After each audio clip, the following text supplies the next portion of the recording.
دو قفكو قرتو نفتيسا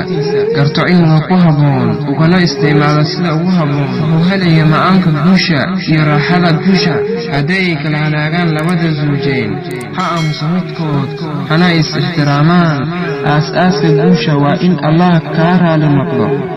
dadka agtaada joogana ay ka raali noqdaan naftaada raali kugu ahaato iyo inaad qabato shaqo miro dhan leh wadashada waa farxadda maalinta safarka waa farxadda isbuuca guursashada waa farxadda bisha maalka waa farxadda sanadka iimaanku waa farxadda umriga oo dhan adiga ayaa ah midka bedeli kara nolosha keeni kara fikrado bedeli kara nolosha hadhagin dhaayahaaga muraayad madow addoomaha alle kuwa ugu farxadda badan waa kuwa ugu bixinta badan wanaaga leena walaalo badan dadkuna jecel yihiin allah ayaa kaa kaafiyey murugtii shalay maantana asaga ayaa ku kaafinaya midda taagan allah tala saaro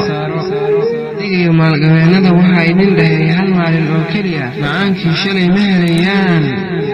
barina adiga ma lihid iyagana ma laha hal maalin miyaadan adkaysan karin wassalaamu calaykum waraxmatullaahi wabarakaatuh